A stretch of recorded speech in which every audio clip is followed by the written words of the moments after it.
Metro పనులు ఊపందుకున్నాయి. 7.5 కిలోమీటర్ల మేర ఆస్తుల సేకరణకు సర్కార్ గ్రీన్ సిగ్నల్ ఇవ్వడంతో ప్రాజెక్టులో వేగం పెరిగింది. జనవరి నుంచి మెట్రో పనులు పూర్తి స్థాయిలో ప్రారంభించేందుకు అధికారులు కసరత్తు ప్రారంభించారు.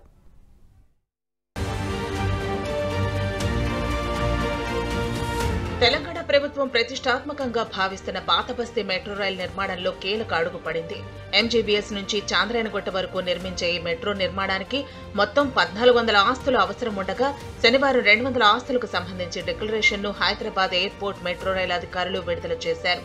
మెట్రో రెండో దశ విస్తరణలో భాగంగా కారిడార్ 6 కింద ఎంజీబీఎస్ నుంచి చాంద్రాయణగుట్ట వరకు 7.5 కిలోమీటర్ల పనులను ప్రతిపాదించి 2741 కోట్లతో ఇటీవల పరిపాలనా అనుమతులు జారీ చేసింది. 1400 ఆస్తుల్లో తొలి విడత 400 ఆస్తుల సేకరణకు సెప్టెంబర్లో నోటిఫికేషన్ జారీ చేశారు. తర్వాత మరో 200 ఆస్తులకు నోటిఫికేషన్ ఇచ్చారు. నోటిఫికేషన్లో ప్రకటించిన 600 ఆస్తుల్లో ప్రస్తుతం 200 ఆస్తులకు ప్రాథమిక డిక్లరేషన్ జారీ చేశారు. మరో 200 ఆస్తుల డిక్లరేషన్ వచ్చే వారం కొత్త ఏడాది జనవరిలో మిగతా 200 ఆస్తులకు సంబంధించి ప్రకటిస్తామని చెప్పారు. ప్రస్తుతం డిక్లరేషన్ ఇచ్చిన వాటికి డిసెంబర్లో అవార్డు ఆమోదిస్తారని చెప్పారు. ఎలాంటి వివాదాలు లేకుండా తాజాగా డిక్లరేషన్ చేసిన 200 ఆస్తుల్లో దారుల్ షిఫా నుంచి కిలోమీటర్ వరకు రోడ్డుకి ఇరువైపులా 100 చొప్పున ఉన్నాయి.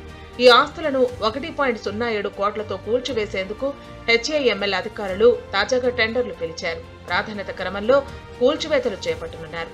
కమర్షియల్ భవనాలు, నివాసాలను మాత్రమే ప్రస్తుతం పరిగణలోకి తీసుకుంటున్నామని, మతపరమైన కట్టడాల జోలికి వెళ్లటం లేదని అధికారులు తెలిపారు.